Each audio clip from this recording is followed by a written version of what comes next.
Introduction. In the middle of the last century, two young scientists conducted experiments that should have changed the world but did not.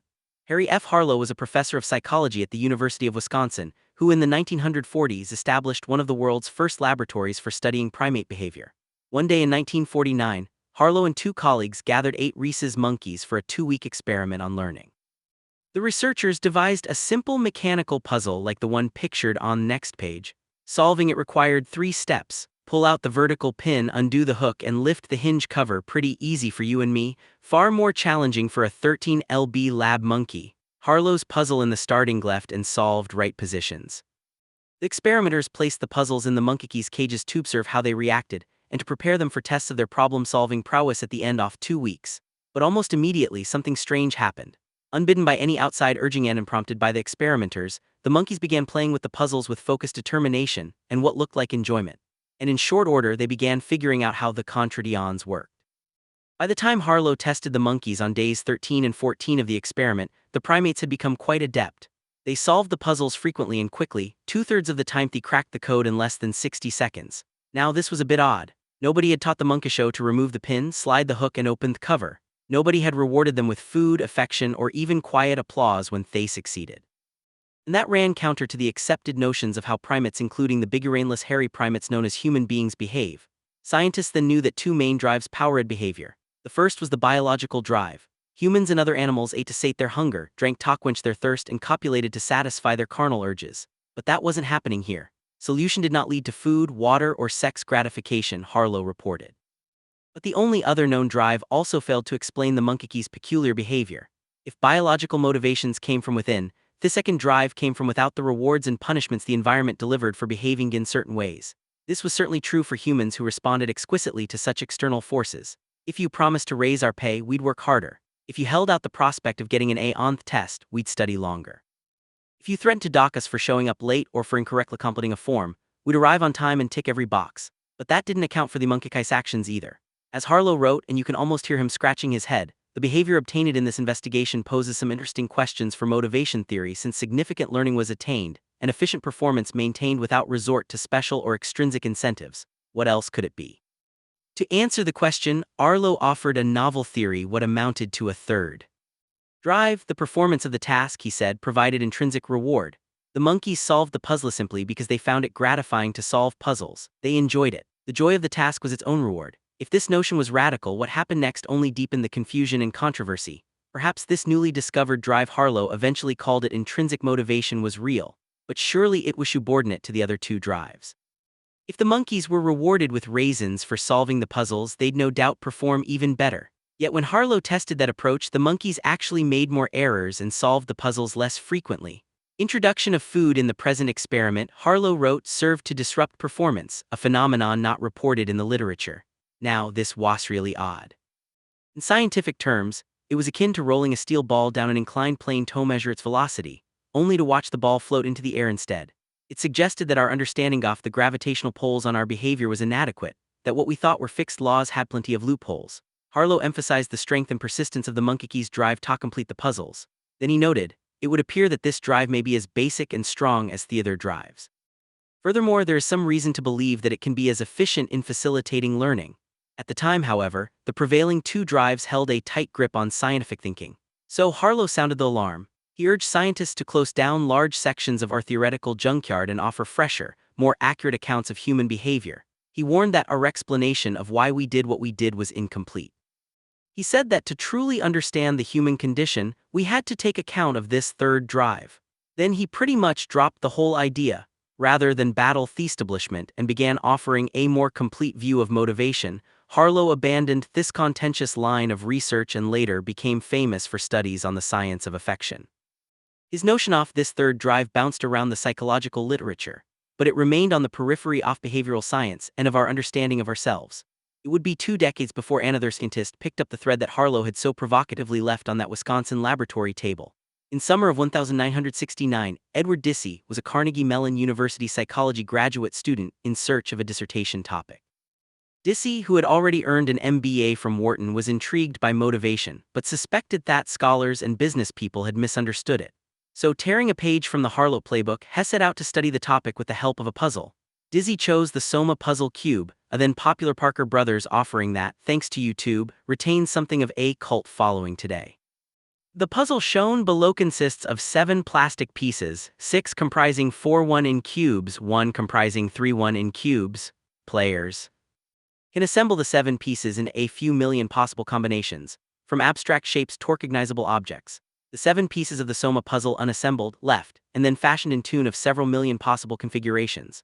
For the study, the divided participants, male and female university students, into an experimental group, what I'll call Group A, and a control group, what I'll call Group B. Each participated in 3 one-hour sessions held on consecutive days. Here's how the sessions worked. Each participant entered a room and sat at a table on top of which were the 7 Soma puzzle pieces, drawings of 3 puzzle configurations, and copies of Time, The New Yorker, and Playboy. It was 1969. Dissy sat on the opposite end of the table to explain the instructions and to time performance with a stopwatch. In the first session, members of both groups had to assemble the Soma pieces, replicate the configurations before them. In the second session, they did the same thing with different drawings. Only this time Dizzy told Group A that they'd be paid $1, the equivalent of nearly $6 today for every configuration they successfully reproduced. Group B meanwhile got new drawings but no pay. Finally, in the third session, both groups received new drawings and had to reproduce them for no compensation, just as in session 1. See the table below. How the two groups were treated. Thetwist came midway through each session. After a participant had assembled the Soma puzzle pieces to match 2 of the 3 drawings, Dissy halted the proceedings. He said that he was going to give them a 4th drawing, but to choose the right one he needed to feed their completion times into a computer, and this being the late 1960s when rooms straddling mainframes were the norm and desktop PCs were still a decade away. That meant he had to leave for a little while. On the way out, he said, "I shall be gone only a few minutes. You may do whatever you like while I'm gone." But to see wasn't really plugging numbers into an ancient teletype. Instead, he walked to an adjoining room connected to the experiment room by a one-way window. Then for exactly 8 minutes he watched what people did when left alone.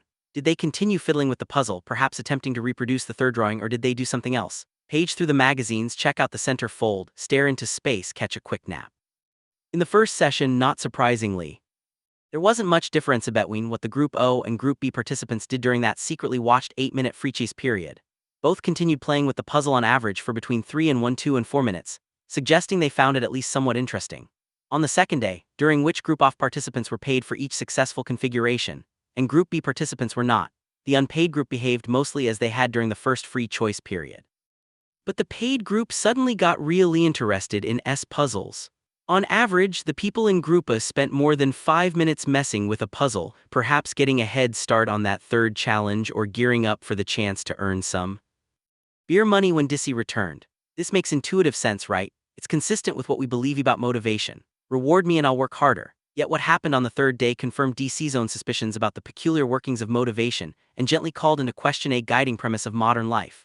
This time Dai told the participants in Group A that there was only enough money to pay them for 1 day, and that this 3rd session would therefore be unpaid. Then things unfolded just as before. 2 puzzles followed by DC's interruption. During the ensuing 8-minute free choice period, the subjects in the never-been-paid Group B actually played with the puzzle for a little longer than they had in previous sessions. Maybe they were becoming ever more engaged. Maybe it was just a statistical quirk. But the subjects in Group A who previously had been paid responded differently. They now spent significantly less time playing with a puzzle.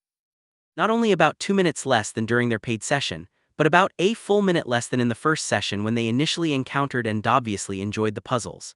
In an echo of what Harlow discovered 2 decades earlier, this revealed that human motivation seemed to operate by laws that ran counter to what most scientists and citizens believed. From Theophist to the playing field, we knew what got people going. Rewards, especially cold, hard cash-intensified interest and enhanced performance. What this he found and then confirmed in 2 additional studies he conducted shortly thereafter was almost the opposite. When money is used as external reward for some activity, the subjects lose intrinsic interest for the activity. He wrote, rewards can deliver a short-term boost just as a jolt of caffeine can keep you cranking for a few more hours, but the effect wears off and worse, it can reduce a person's longer-term motivation to continue the project. Human beings, Dissé said, have an inherent tendency to seek out novelty and challenges, to extend and exercise their capacities to explore and to learn. But this 3rd drive was more fragile than the other 2. It needed the right environment to survive. One who is interested in developing and enhancing intrinsic motivation in children, employees, students, etc. should not concentrate on external control systems such as monetary rewards, he wrote in a follow-up paper. Thus began what for Dissy became a lifelong quest to rethink why we do what we do. A pursuit that sometimes put him at odds with fellow psychologists, got him fired from a business school, and challenged the operating assumptions of organizations everywhere. It was controversial. Dissy told me one spring morning 40 years after the Soma experiments. Nobody was expecting rewards would have a negative effect. This is a book about motivation. I will show that much of what we believe about the subject just isn't so, and that the insights that Harlow and Dissy began uncovering a few decades ago come much closer to the truth. The problem is that most businesses haven't caught up to this new understanding of what motivates us.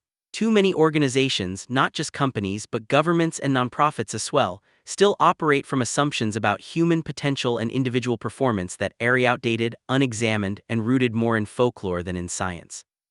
They continue to pursue practices such as short-term incentive plans and pay-for-performance schemes in the face of mounting evidence that such measures usually don't work and often do harm. Worse, these practices have infiltrated our schools where we ply our future workforce with iPods, cash, and pizza coupons to incentivize them to learn. Something has gone wrong. The good news is that the solution stands before us in the work of a band of behavioral scientists who have carried on the pioneering efforts of Harlow and Dissy, and whose work over the last half-century offers us a more dynamic view of human motivation. For too long there's been a mismatch between what science knows and what business does. The goal of this book is to repair that breach. Thrive has 3 parts. Part 1 will look at the flaws in our reward and punishment system and propose a new way to think about motivation. Chapter 1 will examine how the prevailing view of motivation is becoming incompatible with many aspects of contemporary business and life.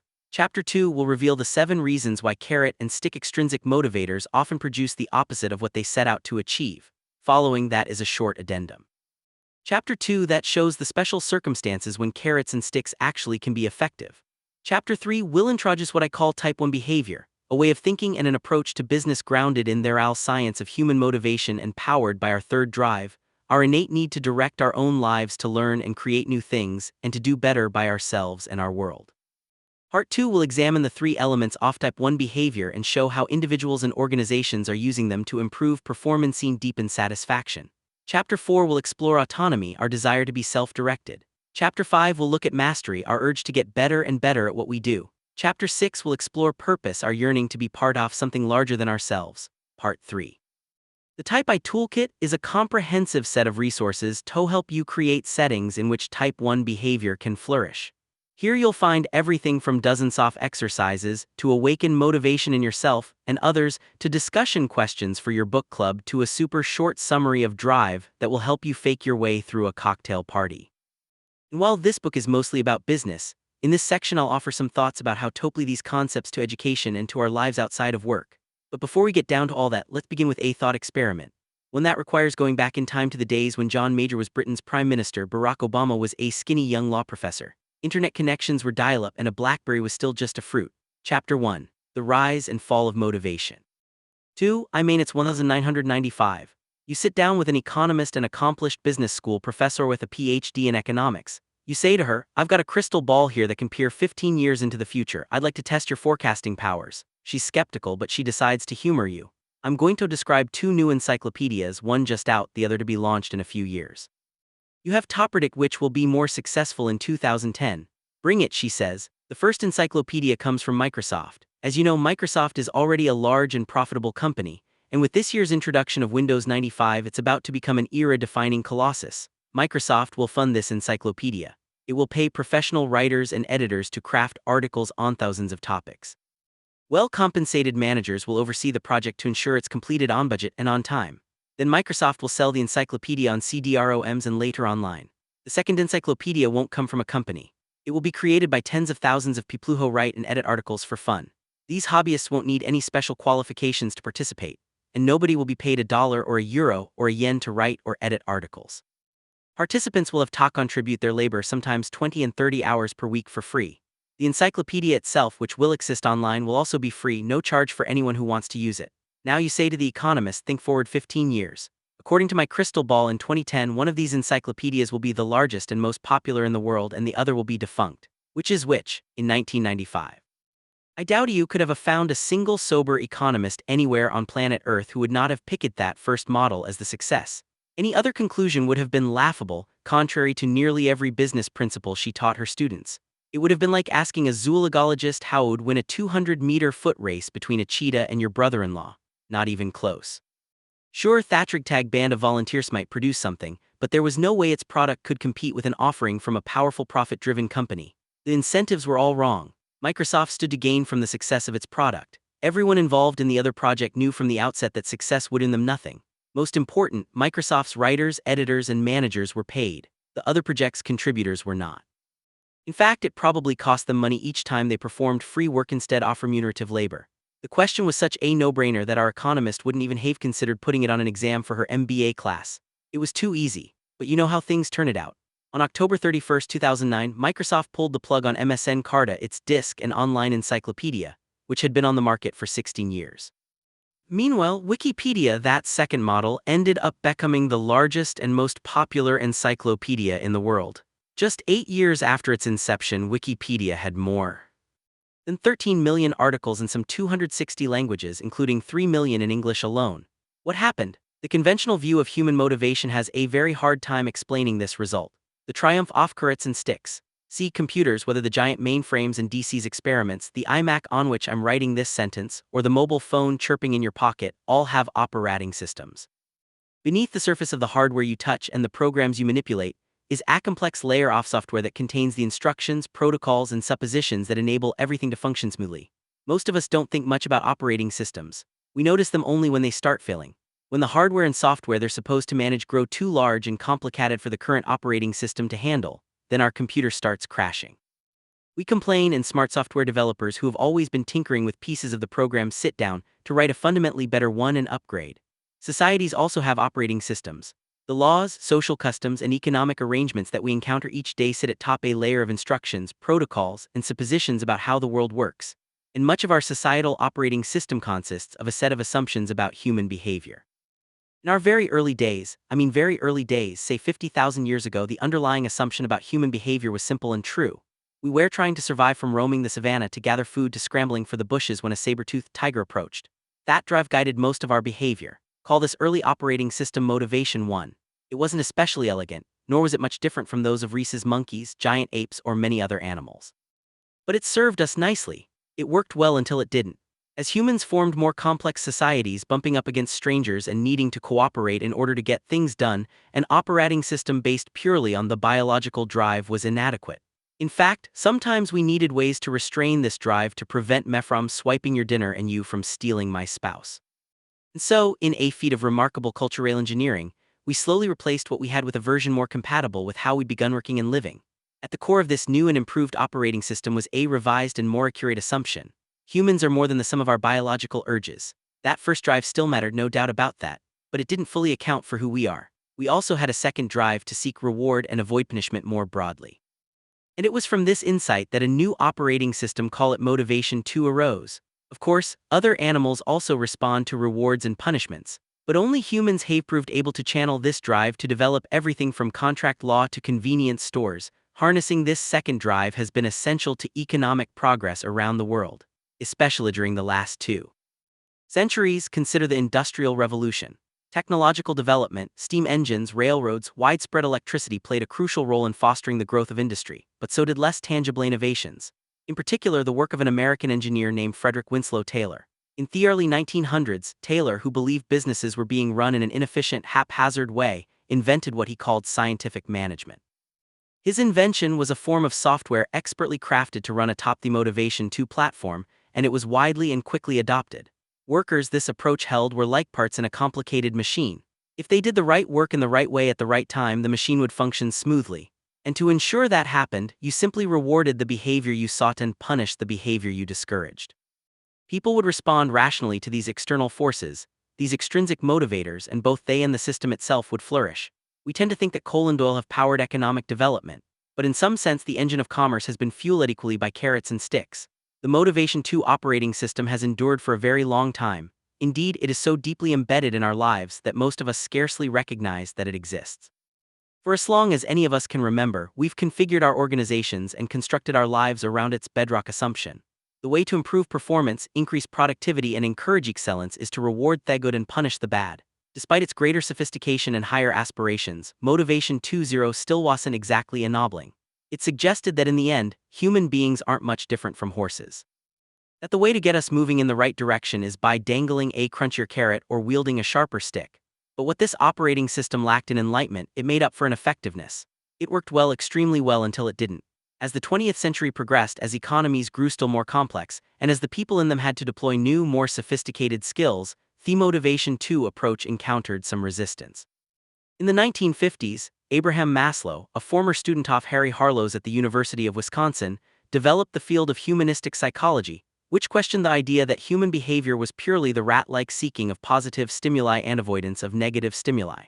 In 1960, MIT management professor Douglas McGregor imported some of Maslow's ideas to the business world.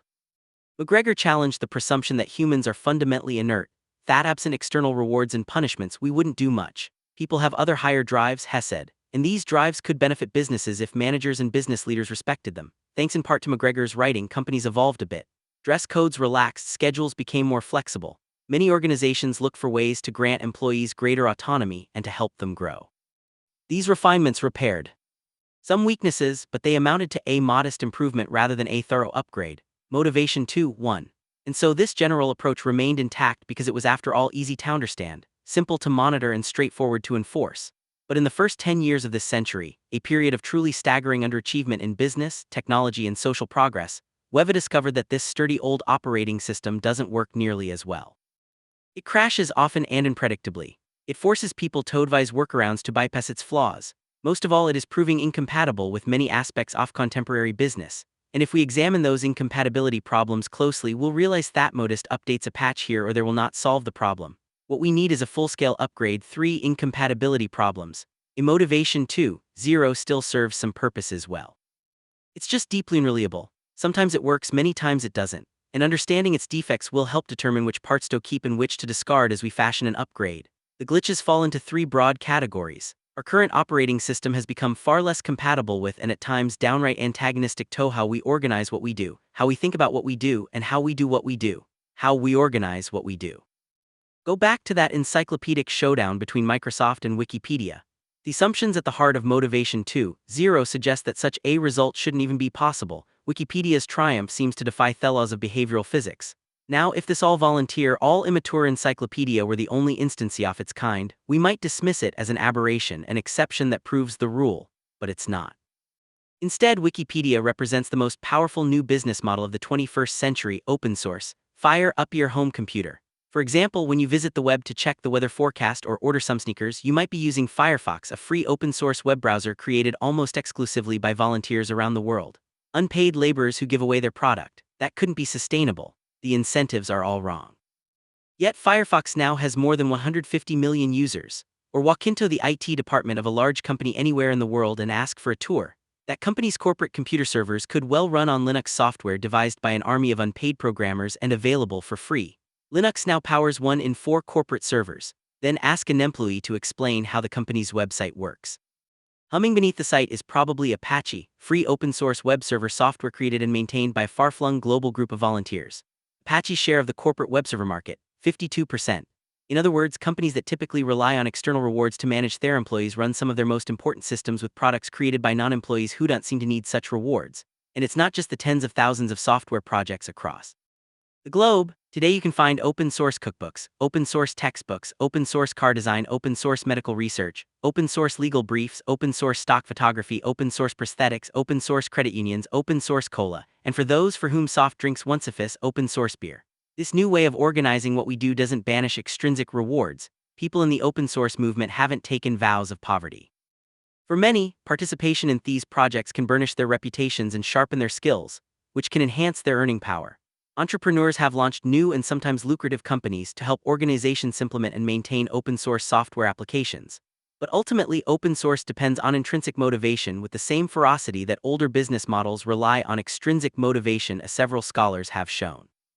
MIT management professor Kareem Lanny and Boston Consulting Group consultant Bob Wolf surveyed 684 open-source developers, mostly in North America and Europe, about why they participate in these projects. Lanny and Wolf uncovered a range of motives, but they found that enjoyment-based intrinsic motivation, namely how creative a person feels when working on the project, is the strongest and most pervasive driver. A large majority of programmers, the researchers discovered, reported that they frequently reached the state of optimal challenge called flow.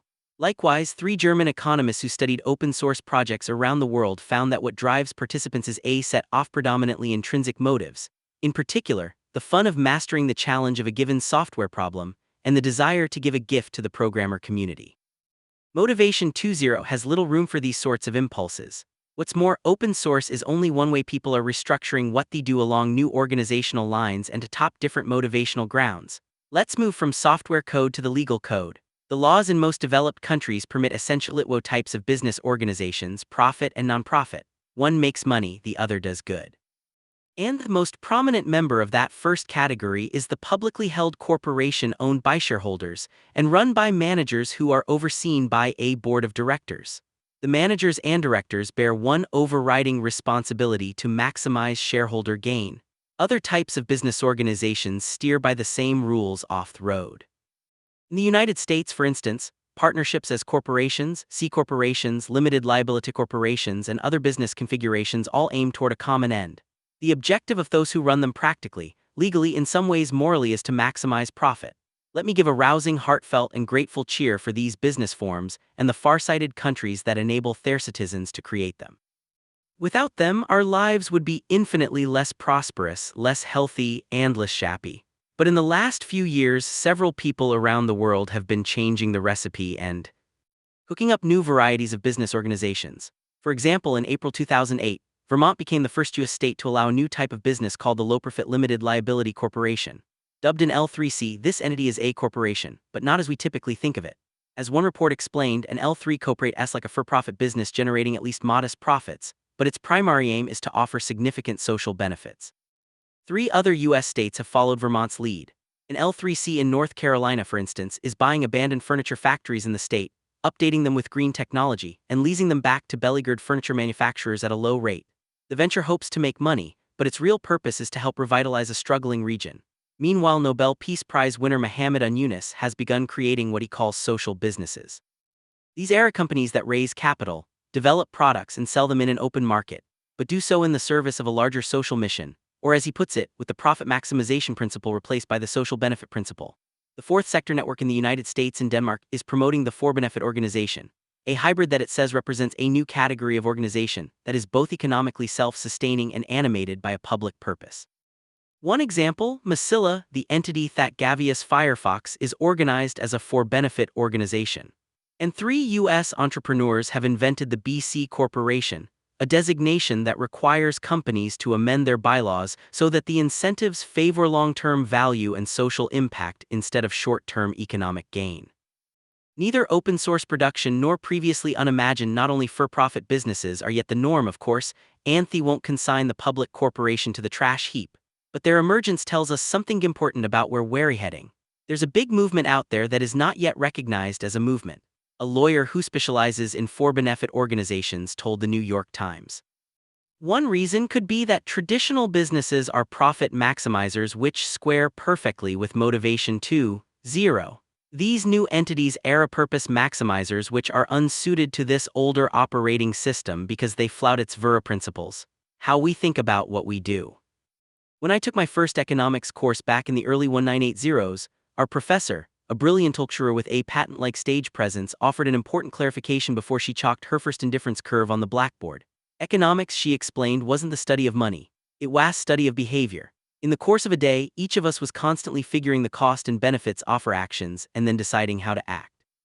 Economists studied what people did rather than what we said because we did what was best for us. We were rational calculators of our economic self-interest. When I studied law a few years later, a similar idea reappeared. The newly ascended field of law and economics held that precisely because we were such awesome self-interest calculators. Laws and regulations often impeded rather than permitted sensible and just outcomes. I survived law school in no small part because I discovered the talismanic phrase and offered it on exams. In a world of perfect information and low transaction costs, the parties will bargain to a wealth-maximizing result. Then about a decade later came a curious turn of events that made me question much of what I'd worked hard and taken on enormous debt to learn.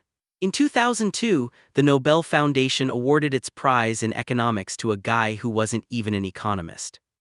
And they gave him the field's highest honor largely for revealing that we weren't always rational calculators of our economic self-interest, and that the parties often didn't bargain to a wealth-maximizing result. Daniel Kahneman, an American psychologist who won the Nobel Prize in Economics that year for work he done with Israeli Amos Tversky, helped force a change in how we think about what we do. And one of the implications of this new way of thinking is that it calls into question many of the assumptions of motivation too. Kahneman and others in the field of behavioral economics agreed with my professor that economics was the study of human economic behavior. They just believed that we place too much emphasis on the economic and not enough on the human. That the rational calculator a person wasn't real, he was a convenient fiction. Play a game with me and I'll try to illustrate that point.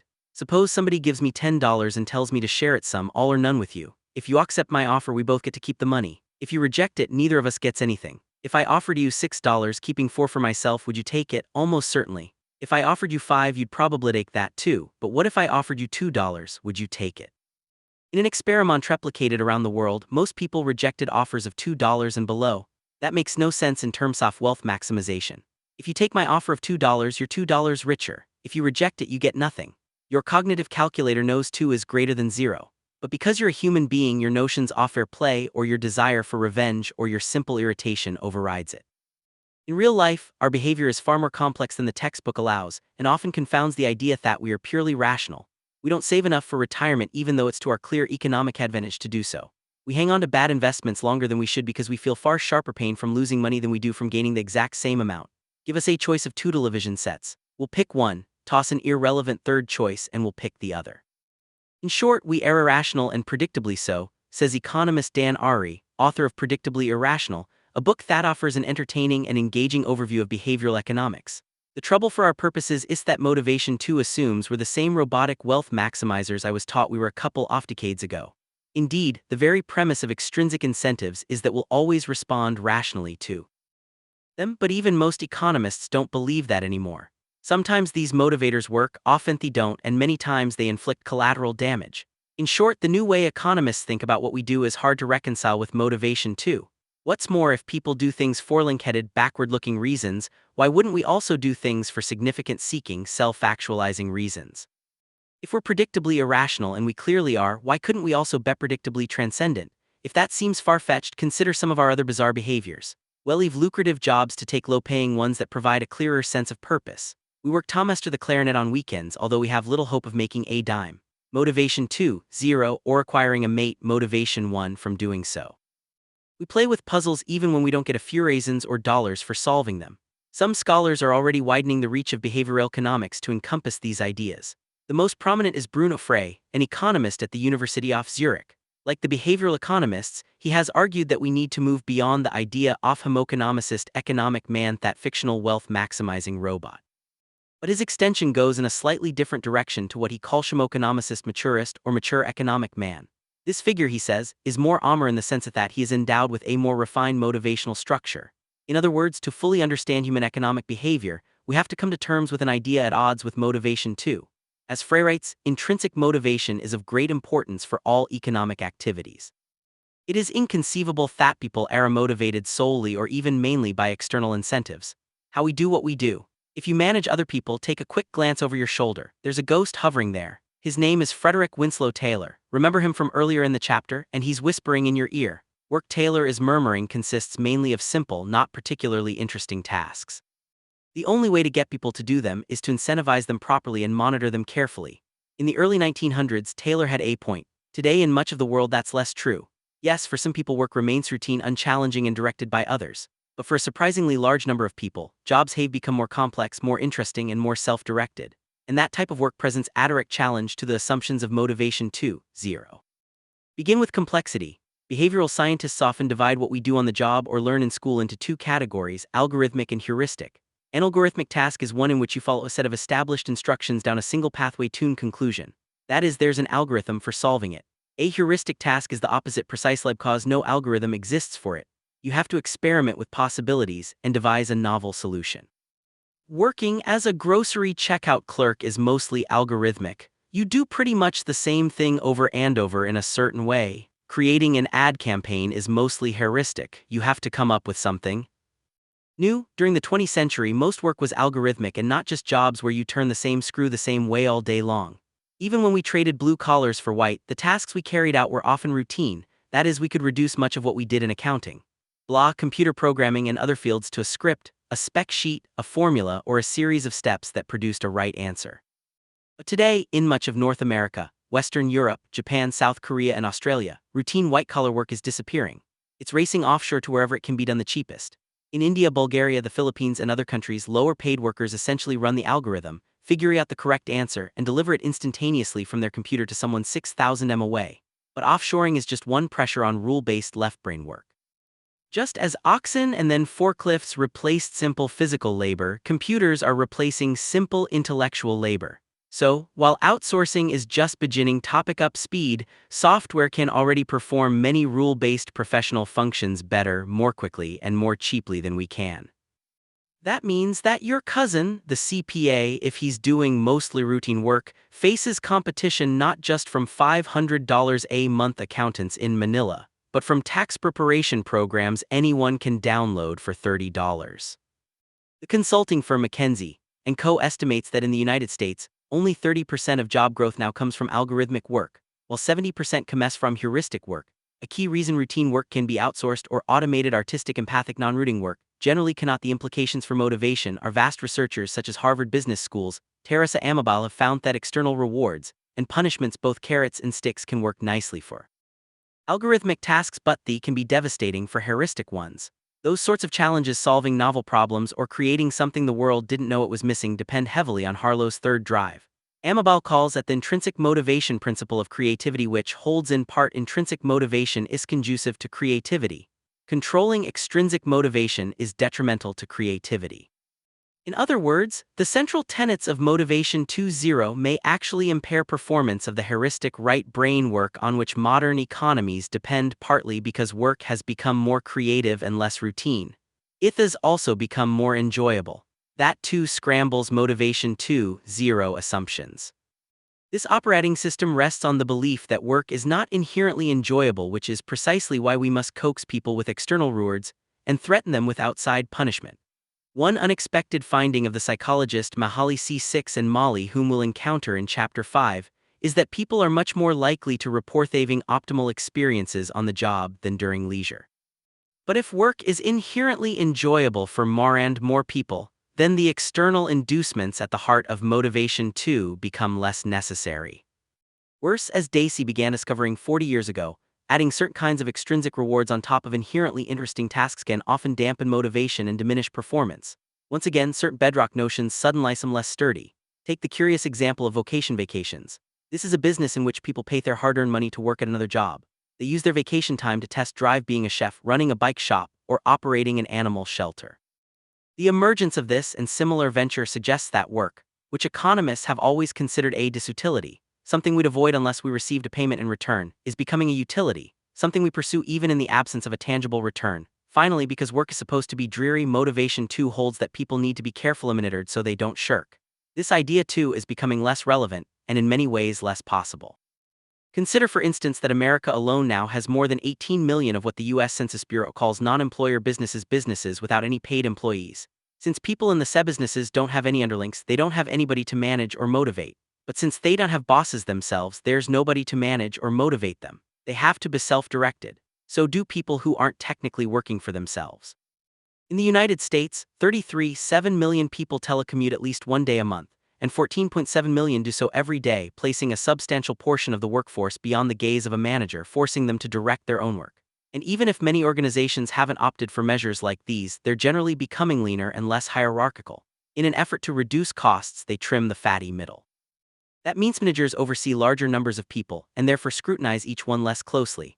As organizations flat, companies need people who are self-motivated. That forces many organizations to become more like Wikipedia.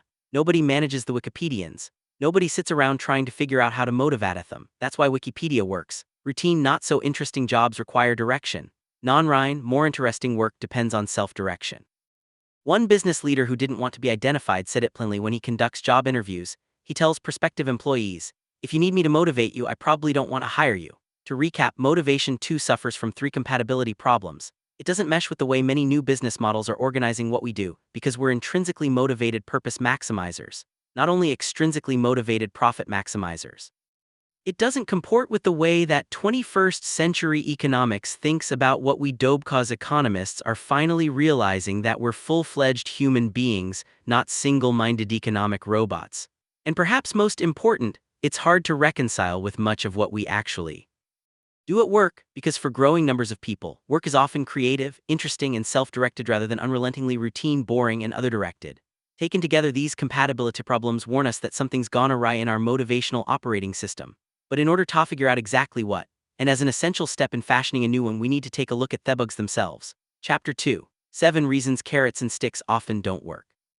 An object in motion will stay in motion, and an object at rest will stay at rest unless acted on by an outside force.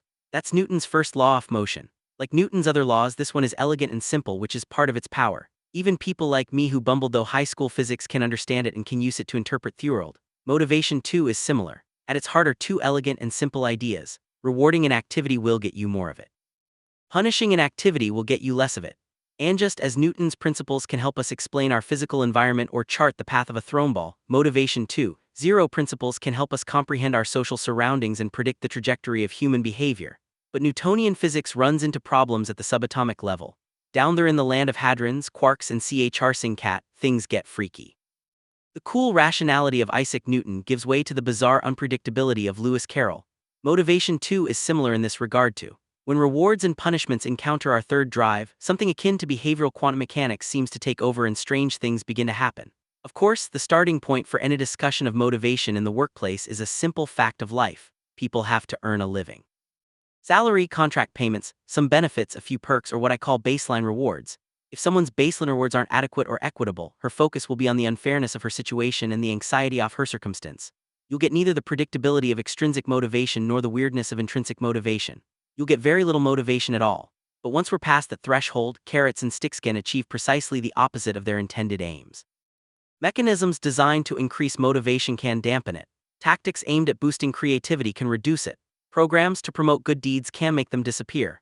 Meanwhile, instead of restraining negative behavior, rewards and punishments can often set it loose and give rise to cheating, addiction, and dangerously myopic thinking. This is weird, and it doesn't hold in all circumstances, about which more after this chapter. Viewed as Edward D.C.'s Soma puzzle experiment demonstrates, many practices whose effectiveness we take for granted produce counterintuitive results. They can give us less of what we want and more of what we don't want.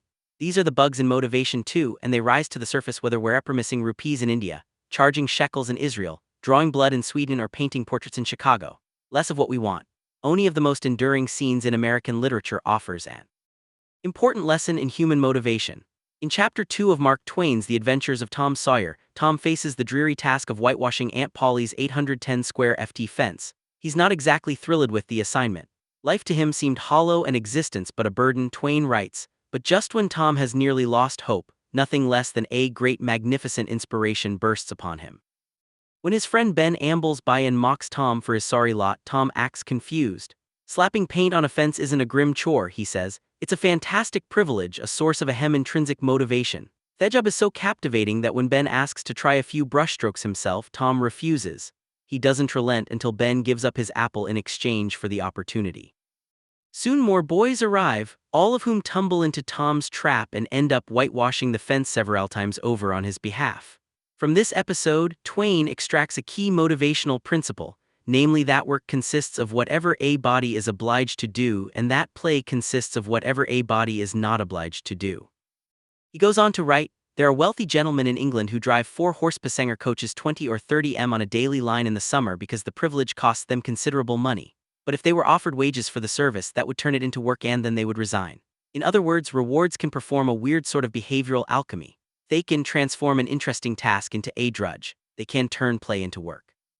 And by diminishing intrinsic motivation, they can send performance, creativity, and even upstanding behavior toppling like dominoes.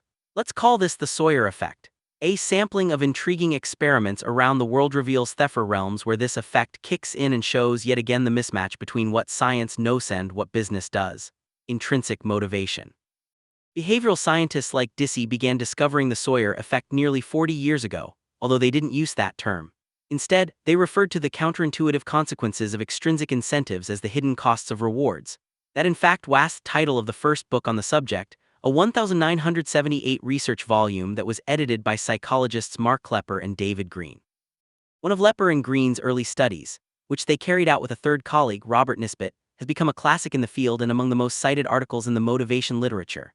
The three researchers watched a classroom of preschoolers for several days and identified the children who chose to spend their free playtime drawing. Then they fashioned an experiment to test the effect, awarding an activity these children clearly enjoyed. The researchers divided the children into three groups.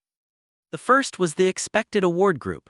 They showed each of these children a good player certificate adorned with a blue ribbon and featuring the child's name and asked if the child wanted to draw in order to receive the award. The second group was the unexpected award group. Researchers asked these children simply if they wanted to draw if they decided to. When the session ended, the researchers handed each child one of the good player certificates. The third group was the no-word group. Researchers asked these children if they wanted to draw, but neither promised them a certificate at the beginning nor gave them one at the end. 2 weeks later, back in the classroom, teachers set out paper and markers during the preschool's free play period, while the researcher secretly observed the students. Children previously in the unexpected award and no award groups drew just as much and with the same relish as they had before the experiment. But children in the first group, the ones who'd expected and then received an award, showed much less interest and spent much less time drawing. The Sawyer effect had taken hold. Even 2 weeks later, those alluring prizes so common in classrooms and cubicles had turned play into work. To be clear, it wasn't necessarily the rewards themselves that dampened the children's interest. Remember, when children didn't expect a reward, receiving one had little impact on their intrinsic motivation. Only contingent rewards, if you do this, then you'll get, that had the negative effect. Why? If then rewards require people to forfeit some of their autonomy. Liketh gentlemen driving carriages for money instead of fun, they're no longer fully controlling their lives, and that can spring a hole in the bottom of their motivational bucket, draining an activity of its enjoyment. Lepper and Green replicated these results in several subsequent experiments with children. As time went on, other researchers found similar results with adults. Over and over again, they discovered that extrinsic rewards, in particular contingent expected, if then rewards, snuffed out the third drive. These insights proved so controversial, after all, they called into question a standard practice of most companies and schools that in 1999, Dessay and two colleagues reanalyzed nearly 3 decades of studies on the subject to confirm the findings. Careful consideration of reward effects reported in 128 experiments lead to the conclusion that tangible rewards tend to have a substantially negative effect on intrinsic motivation. They determined when institutions, families, schools, businesses, and athletic teams, for example, focus on the short term and opt for controlling people's behavior, they do considerable long-term damage. Try to encourage a kid to learn math by paying her for each workbook page she completes, and she'll almost certainly become more diligent in the short term and lose interest in math in the long term. Take an industrial designer who loves his work and try to get him to do better by making his pay contingent on a hit product, and he'll almost certainly work like a maniac in the short term, but become less interested in his job in the long term. As one leading behavioral science textbook puts it, people use rewards expecting to gain the benefit of increasing another person's motivation and behavior, but in so doing, they often incur the unintentional and hidden cost of undermining that person's intrinsic motivation toward the activity. This is one of the most robust findings in social science and also one of the most ignored. Despite the work of a few skilled and passionate popularizers, in particular Alfie Kahn, whose Preachin' 1993 book Punished by Rewards lays out a devastating indictment of extrinsic incentives, we persist in trying to motivate people this way. Perhaps we're scared to let go of motivation too, despite its obvious downsides. Perhaps we can't get our minds around the peculiar quantum mechanics of intrinsic motivation. Or perhaps there's a better reason. Even if those controlling if-then rewards activate the Sawyer effect and suffocate the third drive, maybe they actually get people to perform better. If that's the case, perhaps they're not so bad. So let's ask, do extrinsic rewards boost performance? 4 economists went to India to find out. High performance. One of the difficulties of laboratory experiments that test the impact of extrinsic motivators like cash is the cost. If you're going to pay people to perform, you have to pay them a meaningful amount. And in the United States or Europe, where standards of living are high, an individually meaningful amount, multiplied by dozens of participants, can rack up unsustainably large bills for behavioral scientists. In part to circumvent this problem, a quartet of economists, including Dan Ariely, whom I mentioned in the last chapter, set up shop in Madhura, India to gauge the effects of extrinsic incentives on performance. Because the cost of living in rural India is much lower than in North America, the researchers could offer large rewards without breaking their own banks. They recruited 87 participants and asked them to play several games. For example, tossing tennis balls at a target on scrambling anagrams, recalling a string of digits that required motor skills, creativity, or concentration, To test the power of incentives, the experimenters offered three types of rewards for reaching certain performance levels. 1/3 off, the participants could earn a small reward for rupees at the time worth around 50 US cents, and equal to about a day's pay in Madurai for reaching their performance targets. 1/3 could earn a medium reward 40 rupees about $5 or 2 weeks pay, and 1/3 could earn a very large reward 400 rupees about $50 or nearly 5 months pay. What happened? Did the size of the reward predict the quality of the performance? Yes, but not in the way you might expect. As it turned out, the people offered the medium-sized bonus didn't perform any better than those offered the small one, and those in the 400 rupee super incentivized group. They fared worst of all. By nearly every measure, they lagged behind both the low reward and medium reward participants. Reporting the results for the Federal Reserve Bank of Boston, the researchers wrote, "In 8 of the 9 tasks we examined across the 3 experiments, higher incentives led to worse performance." Let's circle back to this conclusion for a moment. 4 economists, 2 from MIT, 1 from Carnegie Mellon, and 1 from the University of Chicago, undertaker research for the Federal Reserve System, one of the most powerful economic actors in the world. But instead of affirming a simple business principle, higher rewards lead to higher performance, they seem to refute it. And it's not just American researchers reaching these counterintuitive conclusions. In 2009, scholars at the London School of Economics, alma mater of 11 Nobel laureates in economics, analyzed 51 studies of corporate pay for performance plans. These economists' conclusion, we find that financial incentives can result in a negative impact on overall performance. On both sides of the Atlantic, the gap between what science is learning and what business is doing is wide. Many existing institutions provide very large incentives for exactly the type of tasks we used here. Ari and his colleagues wrote, "Our results challenge that assumption. Our experiment suggests that one cannot assume that introducing or raising incentives always improves performance. Indeed, in many instances, contingent incentives, that cornerstone of how businesses attempt to motivate employees, may be a losing proposition. Of course, procrastinating writers notwithstanding, few of us spend our working hours flinging tennis balls or doing anagrams. How about the more creative tasks that are more akin to what we actually do on the job? Creativity. For a quick test of problem-solving prowess, few exercises are more useful than the candle problem. Devised by psychologist Carl Duncker in the 1930s, the candle problem is used in a wide variety of experiments in behavioral science. Follow along and see how you do. You sit at a table next to a wooden wall and the experimenter gives you the materials shown below: a candle, some tacks, and a book of matches. The candle problem presented. Your job is to attach the candle to the wall so that the wax doesn't drip on the table. Think for a moment about how you'd solve the problem. Many people begin by trying to tack the candle to the wall, but that doesn't work. Some light a match, melt the side of the candle, and try to adhere it to the wall. That doesn't work either. But after 5 or 10 minutes, most people stumble onto the solution, which you can see below. The candle problem solved. The key is to overcome what's called functional fixedness. You look at the box and see only one function as a container for the tacks. But by thinking Arish, you eventually see that the box can have another function as a platform for the candle. To repress language from the previous chapter, the solution isn't algorithmic, following a set path, but heuristic, breaking from the path to discover a novel strategy. What happens when you give people a conceptual challenge like this and offer them rewards for speedy solutions? Sam Luxberg, a psychologist now at Princeton University, tested this a few decades ago by timing how quickly 2 groups of participants solved the candle problem. He told the first group that he was timing their work merely to establish norms for how long it typically took someone to complete this sort of puzzle. To the second group, he offered incentives. If a participant's time was among the fastest 25% of all the people being tested, that participant would receive $5. If the participant's time was the fastest of all, the reward would be 20 adjusted dollars for inflation. Those are decent sums of money for a few minutes of effort. A nice motivator. How much faster did the incentivized group come up with the solution? On average, it took them nearly 3 minutes longer. Yes, 3 and 1 2 minutes longer.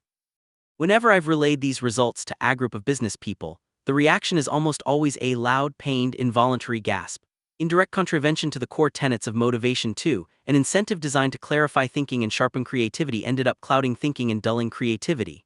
Why? Rewards by their very nature narrow focus. That's helpful when there's a clear path to a solution. They help us stare ahead and race faster. But if then motivators are terrible for challenges like the candle problem? As this experiment shows, their rewards narrowed people's focus and blinkered the wide view that might have allowed them to see uses for old objects. Something similar seems to occur for challenges that aren't so much about cracking an existing problem, but about iterating something new. Teresa Amabile, the Harvard Business School professor and one of the world's leading researchers on creativity, has frequently listed the effects of contingent rewards on the creative process. In one study, she and two colleagues recruited 23 professional artists from the United States who had produced both commissioned and non-commissioned artwork. They asked the artists to randomly select 10 commissioned works and 10 non-commissioned works. Then Amel and her team gave the works to a panel of accomplished artists and curators who knew nothing about the study and asked the experts to rate the pieces on creativity and technical skill. Our results were quite startling. The researchers wrote, "The commissioned works were rated as significantly less creative than the non-commissioned works, yet they were not rated as different in technical quality." Moreover, the artists reported feeling significantly more constrained when doing commissioned works than when doing non-commissioned works. One artist whom they interviewed describes the Sawyer effect in action. "Not always, but a lot of the time when you are doing a piece for someone else, it becomes more work than joy. When I work for myself, there is the pure joy of creating and I can work through the night and not even know it. On a commissioned piece, you have to check yourself. Be careful to do what the client wants." Another study of artists over a longer period shows that a concern for outside rewards might actually hinder eventual success. In the early 1960s, researchers surveyed sophomores and juniors at the School of the Art Institute of Chicago about their attitudes toward work and whether they were more intrinsically or extrinsically motivated.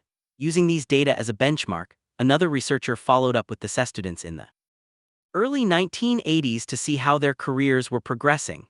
Among the starkest findings, especially for men, the less evidence of extrinsic motivation during art school, the more success in professional art both several years after graduation and nearly 20 years later. Painters and sculptors who were intrinsically motivated.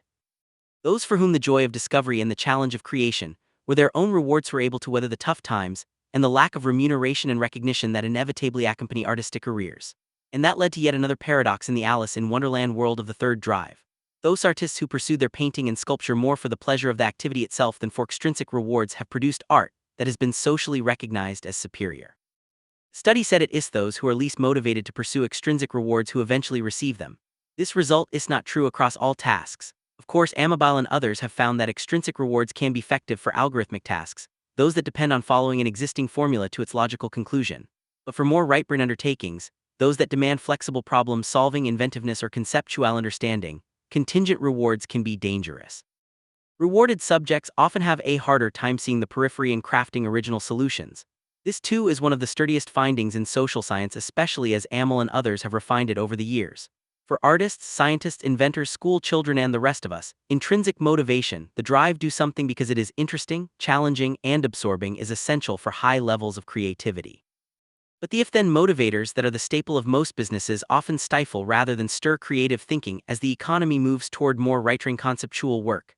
As more of us deal with our own versions of the candle problem, this might be the most alarming gap between what science knows and what business does. Good behavior. Philosophers and medical professionals have long debated whether blood donors should be paid.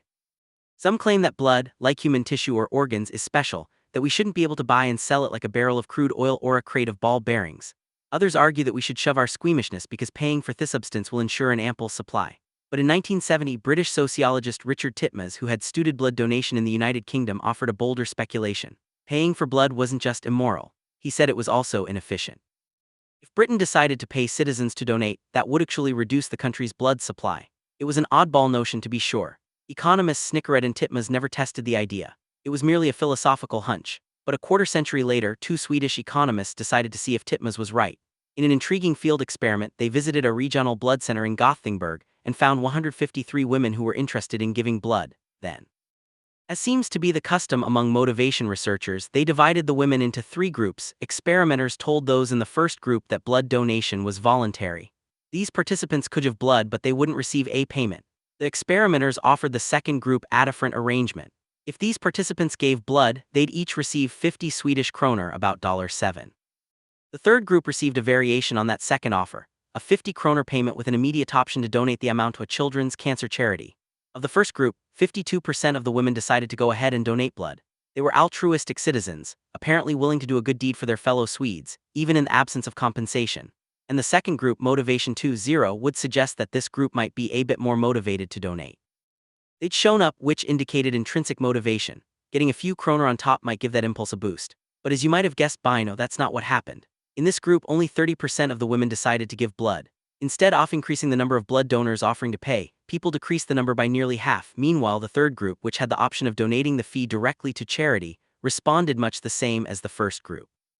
53% became blood donors. Titma's hunch might have been right.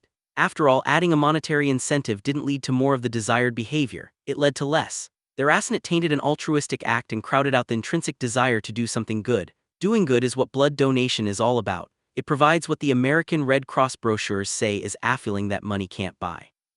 That's why voluntary blood donations invariably increase during natural disasters and other calamities. But if governments were to pay people to help their neighbors during these crises, donations might decline. That said, in the Swedish example, the reward itself wasn't inherently destructive. The immediate option to donate the 50 kronor payment rather than pocket it seemed to negate the effect. This too is extremely important. It's not that all rewards at all times are bad. For instance, when the Italian government gave blood donors paid time off work, donations increased. The law removed an obstacle to altruism. So while a few advocates would have you believe in basic evil of extrinsic incentives, that's just not empirically true. What is true is that mixing rewards with inherently interesting, creative, or noble tasks, deploying them without understanding the peculiar science of motivation, is a very dangerous game. When used in these situations, if then rewards usually do more harm than good. By neglecting the ingredients of genuine motivation, autonomy, mastery, and purpose, they limit what each of us can achieve. More of what we don't want. I am the upside-down universe of the third drive. Rewards can often produce less of the very things they're trying to encourage, but that's not the end of the story. When used improperly, extrinsic motivators can have another unintended collateral consequence. They can give us more of what we don't want. Here again, what business does hasn't caught up with what science knows. And what science is revealing is that carrots and sticks can promote bad behavior, create addiction, and encourage short-term thinking at the expense of the long view, unethical behavior. What could be more valuable than having a goal? From our earliest days, teachers, coaches, and parents advise us to set goals and to work mightily to achieve them. And with good reason, goals work. The academic literature shows that by helping us tune out distractions, goals can get us to try harder, work longer, and achieve more.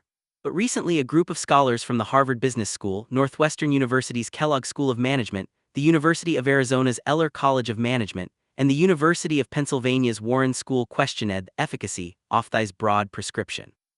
Rather than being offered as an over-the-counter SAV for boosting performance, goal setting should be prescribed selectively, presented with a warning label, and closely monitored. They wrote, goals that people set for themselves and that are devoted to attaining mastery are usually healthy.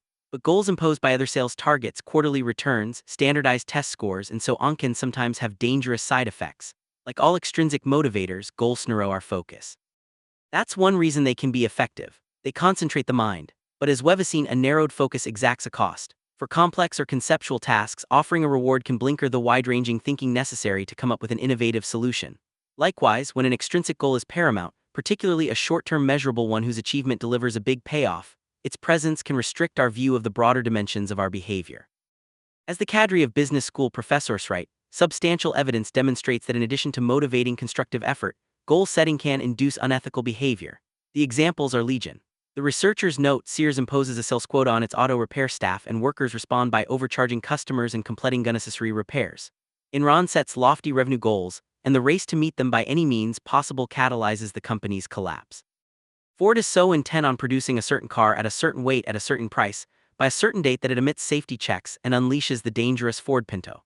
The problem with making extrinsic reward the only destination that matters is that some people will choose the quickest route other, even if it means taking the low road. Indeed, most of the scandals and misbehavior that have seemed endemic to modern life involve shortcuts. Executives game their quarterly earnings so they can snag a performance bonus. Secondary school counselors doctor student transcripts so their seniors can get into college. Athletes inject themselves with steroids to post better numbers and trigger lucrative performance bonuses. Contrast that approach with behavior sparked by intrinsic motivation. When the reward is the activity itself, deepening learning, delighting customers, doing one's best, there are no shortcuts. The inline route to the destination is the high road. In some sense, it's impossible to act unethically because the person who's disadvantaged isn't a competitor but yourself. Of course, all goals are not created equal, and let me emphasize this point. Goals and extrinsic rewards aren't inherently corrupting. But goals are more toxic than motivation too. Zero recognizes. In fact, the business school professors suggest they should come with their own warning label. Goals may cause systematic problems for organizations due to narrowed focus, unethical behavior, increased risk-taking, decreased cooperation, and decreased intrinsic motivation. Use care when applying goals in your organization. If carrots as goals sometimes encourage unworthy behavior, then sticks as punishment should be able to halt it, right? Not so fast. The third drive is less mechanistic and more surprising than that, as two Israeli economists discovered at some daycare centers. In 2000, economists and Aldo Rustashini studied a group of child care facilities in Haifa, Israel for 20 weeks. The centers opened at 7:30 a.m. and closed at 4:00 p.m. Parents had to retrieve their children by the closing time, or a teacher would have to stay late. During the first 4 weeks of the experiment, the economists recorded how many parents arrived late each week. Then, before the fifth week, with the permission of the daycare centers, they posted the following sign: announcement, fine for coming late. As you all know, the official closing time of the daycare center is 1,600 every day. Since some parents have been coming late, we, with the approval of the Authority for Private Daycare Centers in Israel, have decided to impose a fine on parents who come late to pick up their children. As of next Sunday, a fine of Ns10 will be charged every time a child is collected after 16:10. This fine will be calculated monthly. It is to be paid together with the regular monthly payment. Sincerely, the manager of the daycare center. The theory underlying the fine, said NY and Rustashini, was straightforward. When negative consequences are imposed on a behavior, they will produce a reduction of that particular response. In other words, whack the parents with a fine and they'll stop showing up late. But that's not what happened. After the introduction of the fine, we observed a steady increase in the number of parents coming late. The economists wrote the rate finally settled at a level that was higher and almost twice as large as the initial one. And in language reminiscent of Harry Harlow's head-scratching, they write that the existing literature didn't account for such a result. Indeed, the possibility of an increase in the behavior being punished was not even considered. Up pops another bug in motivation too. One reason most parents showed up on time is that they had a relationship with the teachers who, after all, were caring for their precious sons and daughters and wanted to treat them fairly. Parents had an intrinsic desire to be scrupulous about punctuality, but the threat of a fine, like the promise of the kroner in the blood experiment, edged aside that third drive. The fine shifted the parents' decision from a partly moral obligation, be fair to my kids' teachers, to a pure transaction, I can buy extra time. There wasn't room for both. The punishment didn't promote good behavior, it crowded it out. Addiction. Some scientists believe that if the motivators and other extrinsic rewards resemble prescription drugs that carry potentially dangerous side effects, others believe they're more like illegal drugs that foster a deeper and more pernicious dependency. According to these scholars, cash rewards and shiny trophies can provide a delicious jolt of pleasure at first, but the feeling soon dissipates, and to keep it alive, the recipient requires ever larger and more frequent doses. The Russian economist Antonov has constructed an elaborate econometric model to demonstrate this effect, configured around what's called principal-agent theory. Think of the principal as motivate, or the employer, the teacher, the parent. Think of the agent as the motivate, employee, the student, the child. A principal essentially tries to get the agent to do what the principal wants, while the agent balances his own interests with whatever the principal is offering. Using a blizzard of complicated equations that test a variety of scenarios between principal and agent, Subver has reached conclusions that make intuitive sense to any parent who's tried to get her kids to empty the garbage. By offering a reward, a principal signals to the agent that the task is undesirable. If the task were desirable, the agent wouldn't need a pro. But that initial signal and the reward that goes with it forces the principal onto a path that's difficult to leave. Offer too small a reward and the agent won't comply. But offer a reward that's enticing enough to get the agent to act the first time, and the principal is doomed to give it again in the second. There's no going back. Pay your son to take out the trash and you've pretty much guaranteed the kid will never do it again for free. What's more, once the initial money buzz tapers off, you'll likely have to increase the payment to continue compliance.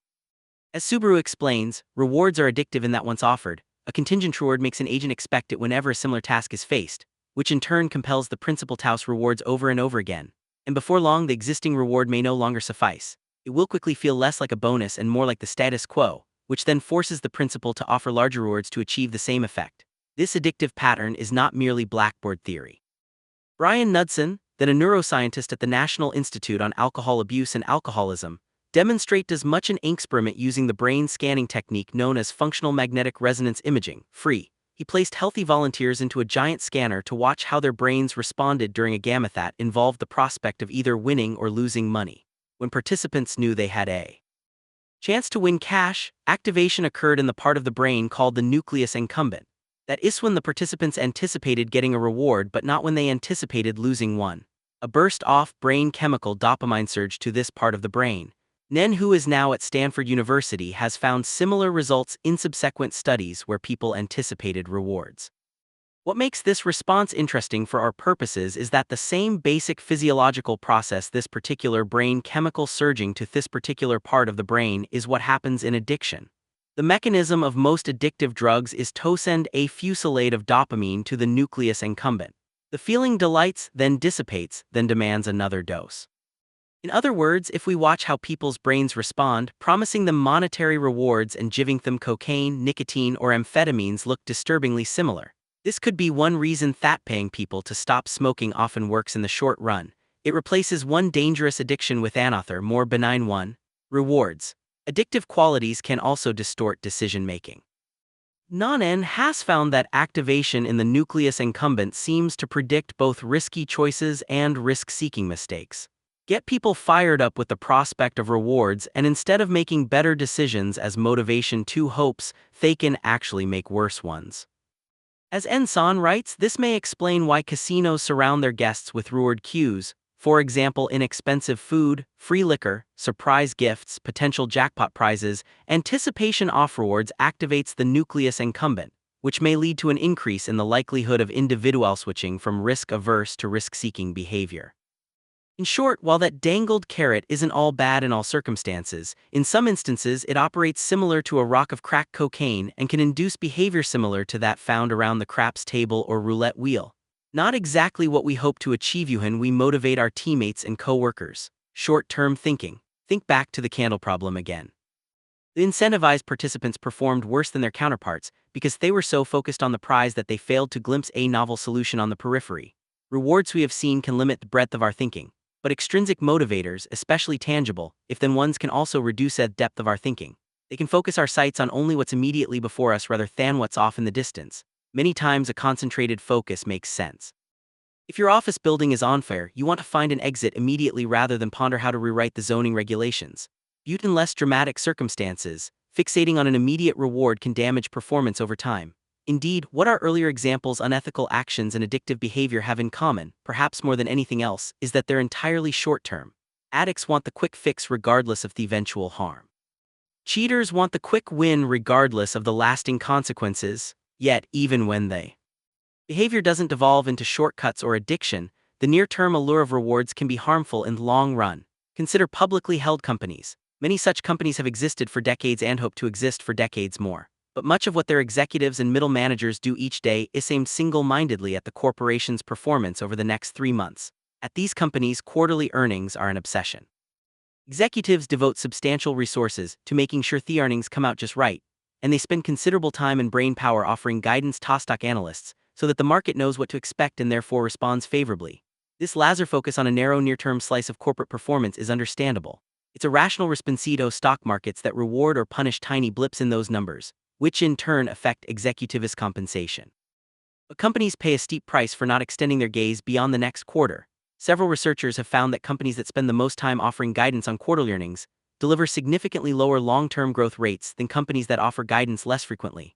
One reason the earnings-obsessed companies typically invest less in research and development. They successfully achieve their short-term goals, but threaten the health of the company 2 or 3 years hence. As the scholars who warned about goals gone wild put it, the very presence of goals may lead employees to focus myopically on short-term gains and to lose sight of the potential devastating long-term effects on the organization. Perhaps nowhere is this clearer than in the economic calamity that gripped the world economy in 2008 and 2009. Each player in the system focused only on the short-term reward.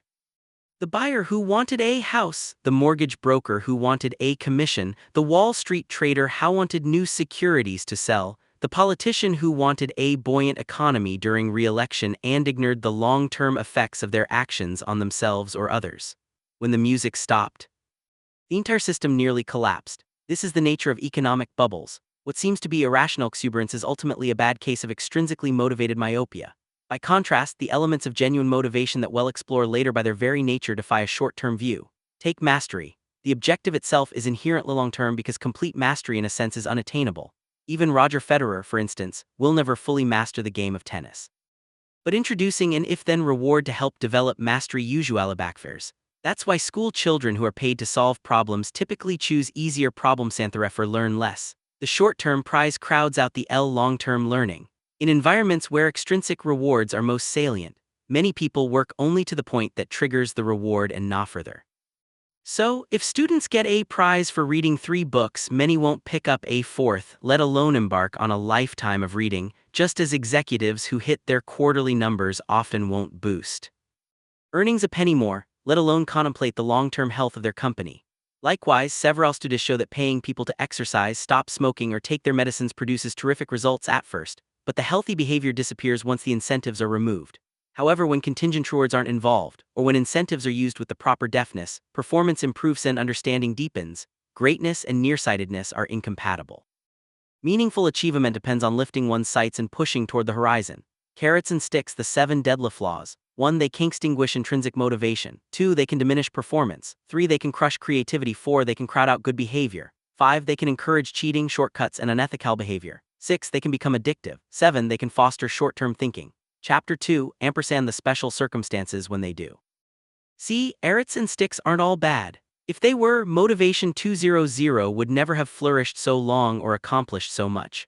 While an operating system centered around rewards and punishments has outlived its usefulness and badly needs an upgrade, that doesn't mean we should scrap its every piece. Indeed, doing so would run counter to the science.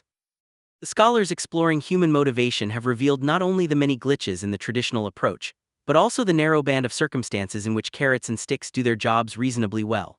The starting point, of course, is to ensure that the baseline rewards, wages, salaries, benefits, and so on are adequate and fair. Without a healthy baseline, motivation of any sort is difficult and often impossible. Once that's established, there are circumstances where it's okay to fall back on extrinsic motivators. To understand what those circumstances are, let's return to the candle problem. In his study, Sam Glucksberg found that the participants who were offered a cash prize took longer to solve the problem than those working in an reward-free environment. The reason you'll recall is that the prospect of a prize narrowed participants' focus and limited their ability to see an inventive, non-obvious solution. In the SAM experiment, Luxembourg presented a separate set of participants with a slightly different version of the problem.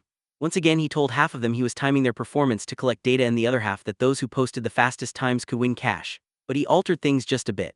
Instead of giving participants a box full of tacks, he emptied the tacks onto the desk as shown below. The candle problem presented differently. Can you guess what happened this time? The participants buying for the reward solved the problem faster than their counterparts. Why? By removing the tacks and displaying the empty box, Glucksberg essentially revealed the solution. He transformed a challenging right-brain task into a routine left-brain one. Since participants simply had to race down an obvious path, the carrot waiting for them at the finish line encouraged them to gallop faster. Glucksberg's experiment provides the first question you should ask when contemplating external motivators. Is the task at hand routine? That is, does accomplishing it require following a prescribed set of rules to a specified end? For routine tasks, which aren't very interesting and don't demand much creative thinking, rewards can provide a small motivational booster shot without the harmful side effects. In some ways, that's just common sense. As Edward Dissey, Richard Ryan, and Richard Costner explain, rewards do not undermine people's intrinsic motivation for dull tasks because there is little or no intrinsic motivation to be undermined. Likewise, when Dan Ariely and his colleagues conducted their Madurai, India performance study with a group of MIT students, they found that when the task called for even rudimentary cognitive skill, a larger reward led to poorer performance. But as long as the task involved only mechanical skill, bonuses worked as they would be expected. The higher the pay, the better the performance. This is extremely important. Although advanced economists know revolve less around those algorithmic rule-based functions, some of what we do each day, especially on the job, still isn't all that interesting. We have TPS reports to fill out and boring email tonesware and all manner of drudge work that doesn't necessarily fire our soul. What's more, for some people, much of what they do all day consists of these routine, not terribly captivating tasks. In the such situations, it's best to try to unleash the positive side of the Sawyer effect, by attempting to turn work into play to increase the task's variety, to make it more like a game, or to use it to help master other skills. Alas, that's not always possible, and this means that sometimes, even if the rewards are an option. Let's put this insight about rewards and routines into practice. Suppose you're a manager at a small nonprofit organization. Your design team created a terrific poster promoting your group's next big event, and now you need to send the poster to 20,000 members off your organization. Since the costs of outsourcing the job to a professional mailing firm are too steep for your budget, you decide to do the work in-house. Trouble is, the posters came back from the printer much later than you expected, and they need to get in the mail this weekend. What's the best way to enlist your staff of 10, and maybe a few others in a massive weekend poster mailing session? The task is the very definition of routine. The people participating must roll up the posters, slide them into themeling tubes, cap those tubes, and apply a mailing label and the proper postage. 4 steps, none of them notably interesting. One managerial option is coercion. If you're the boss, you could force people to spend their Saturday and Sunday on this mind-numbing project. They might comply, but the damage to their morale and long-term commitment could be substantial. Another option is to ask for volunteers, but face it, most people can think of far better ways to spend a weekend. So in this case, an if-then reward might be effective. For instance, you could promise a big office-wide party if everybody pitches in on the project. You could offer a gift certificate to everyone who participates. Or you could go further and pay people a small sum for every poster they insert and close, and send in the hope that the piecework fee will boost their productivity. While such tangible contingent rewards can often undermine intrinsic motivation and creativity, those drawbacks matter less here. The assignment neither inspires deep passion nor requires deep thinking. Carrots in this case won't hurt and might help. And you'll increase your chances of success by supplementing the poster packing rewards with 3 important practices. You want to offer a rationale for why the task is necessary. A job that's not inherently interesting can become more meaningful and therefore more engaging if it's part of a larger purpose. Explain why this poster is so important and why sending it out now is critical to your organization's mission. You want to acknowledge that the task is spurring. This is an act of empathy, of course, and the acknowledgement will help people understand why is the rare instance when if-then rewards are part of how your organization operates. You want to allow people to complete the task their own way. Think autonomy, not control. State the outcome you need, but instead of specifying precisely the way to reach it. How each poster must be rolled and how each mailing label must be affixed. Give them freedom over how they do the job. That's the approach for routine tasks. What about for other sorts of undertakings? For work that requires more than just climbing rung by rung up a ladder of instructions, rewards are more perilous. The best way to avoid the 7 deadly flaws of extrinsic motivators is to avoid them altogether, or to downplay them significantly and, instead, emphasize the elements of deeper motivation, autonomy, mastery, and purpose that we'll explore later in the book. But in the workplace, a rigid adherence to this approach bumps up against a fact-off life. Even people who do groovy, creative, right-brain work still want to be paid. And here Teresa Amabile has shed some light on how to use rewards in a way that reckons with life's realities, but reduces extrinsic motivators' hidden costs. Go back to the study in which Amabile and 2 colleagues compared the quality of commissioned and non-commissioned paintings from a group of artists. A panel of experts, blind to what the investigators were exploring, consistently rated the non-commissioned artwork as more creative. One reason is that several artists said their commissions were constraining, that they found themselves working toward a goal they didn't endorse in.